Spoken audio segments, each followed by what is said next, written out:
Опозицијата со жестока критика за новиот предлог закон за спречување на корупцијата и судирот на интереси предложен од владата, кој денеска влезе во комисиска расправа во собранието.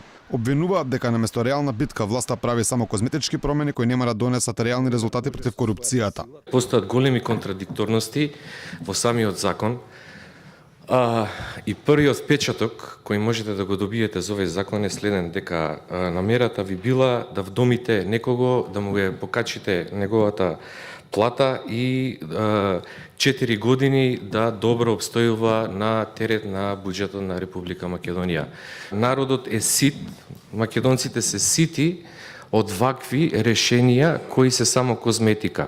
Заменик министерот за правда Оливер Ристовски кратко објасни дека овој закон се однесува за составот и статусот на комисијата за спречување на корупцијата.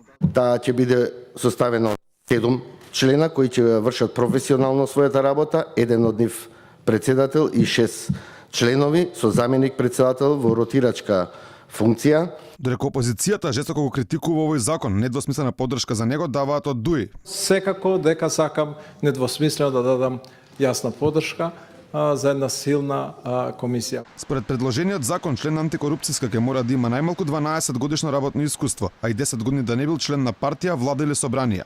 Инаку опозицијската ВМРО ДПМН пред една недела најави нов предлог закон за контрола на јавните набавки и корупцијските афери. Од таму предлагаат формирање на Македонски национален совет за политика за борба против корупцијата.